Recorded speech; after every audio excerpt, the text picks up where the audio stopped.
I want to tell you a story that changed the world. A story so simple, so ordinary, that we've forgotten it.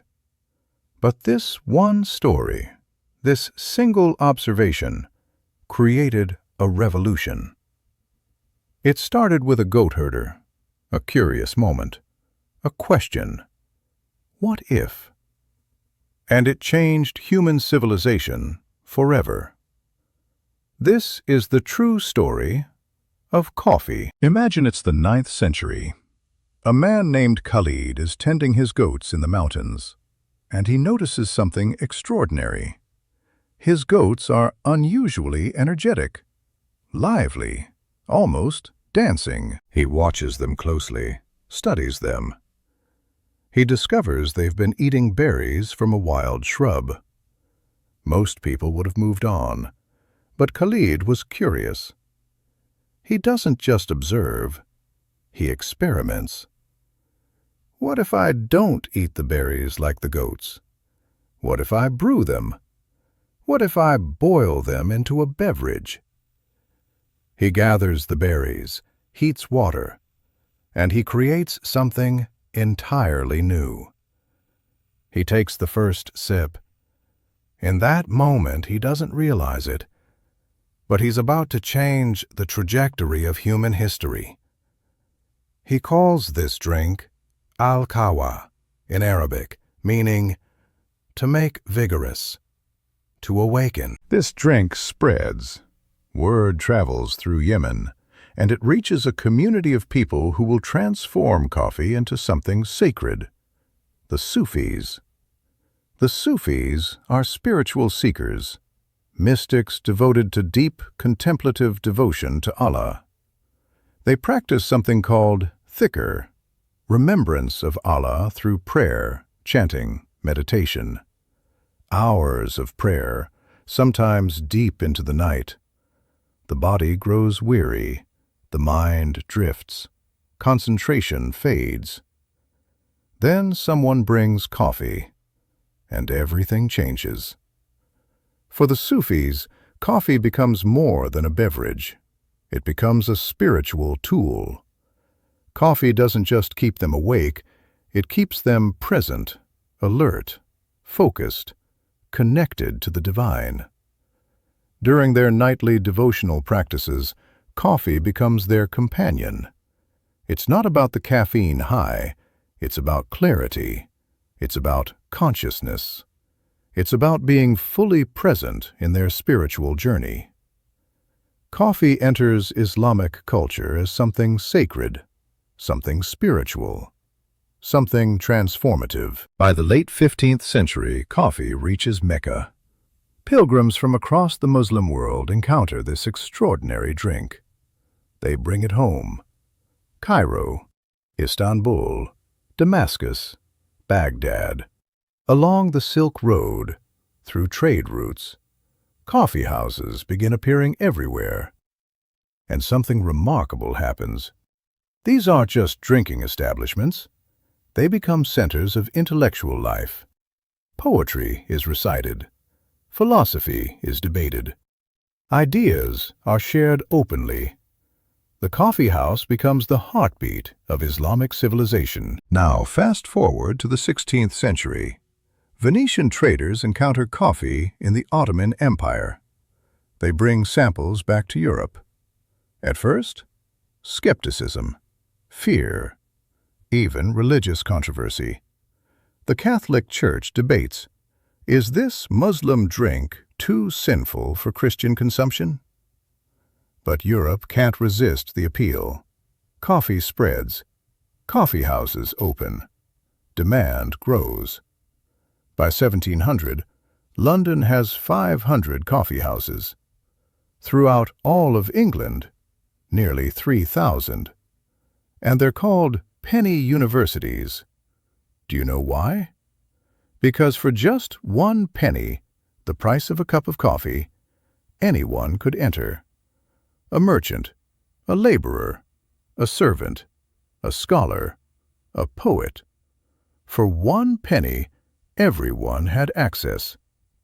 In a society divided by rigid class structure, the coffee house was revolutionary. It was democratic. In those penny universities, something extraordinary happened. Newspapers were read aloud. Ideas were debated openly. Any person could challenge a thought, propose an idea, participate in intellectual discourse. The coffee house broke down walls between classes through conversation, through coffee, through curiosity. Science flourished in coffee houses. The scientific revolution? It was born in these spaces. Intellectuals gathered, shared discoveries, built on each other's ideas. Francis Bacon, Isaac Newton, René Descartes. They discussed their breakthrough ideas in coffee houses. Coffee fueled the Enlightenment. One beverage, one simple berry from Ethiopia, created spaces where humanity could think freely, could challenge authority, could imagine differently. From Yemen to Mecca, from Mecca to Cairo, from Cairo to Istanbul, from Istanbul to Venice, from Venice to London, from London to the world. Coffee spreads globally. Today, over 2 billion cups of coffee are consumed daily. Coffee is the world's second most traded commodity. Only oil surpasses it. Think about that. A simple berry, a curious goat herder, an experiment, became a global phenomenon worth billions, touching billions of lives. But the real story isn't about commerce. It's not about commodity value. The real story is what coffee represents. Coffee is a story of human curiosity. What if? It's a story of cultural exchange, east to west, spiritual to scientific. It's a story of how one person's observation can ripple through centuries, how one invention can democratize knowledge, can break down barriers, can awaken consciousness, both literally and figuratively. Here's what I want you to understand. The next time you sip your coffee, you're not just drinking a beverage. You're drinking history. You're tasting the curiosity of Khalid the goat herder. You're experiencing the spiritual clarity the Sufis sought. You're participating in the same intellectual discourse that happened in those penny universities centuries ago.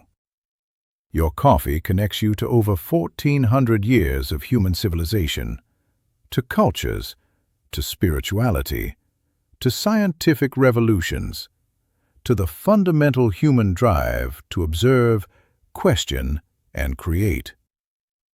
One person, one observation, one question changed the world. Coffee didn't just wake people up physically. It woke up human consciousness. It created spaces where democracy could flourish, where ideas could be born, where humanity could imagine new possibilities.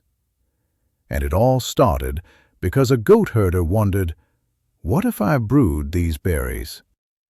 What if, indeed? What if we paid attention to our own curiosity? What if we asked questions nobody else was asking? What if we noticed the small things that could change everything? The story of coffee is the story of humanity itself. Curious, creative, connected, always seeking, always discovering, always changing the world in ways we don't initially expect. Thank you for allowing me to share this story with you. The next cup you drink is more than caffeine. It's a bridge between worlds. It's a legacy of 1,400 years of human achievement. And it's absolutely delicious. Khalid the goat herder changed the world. May we never forget.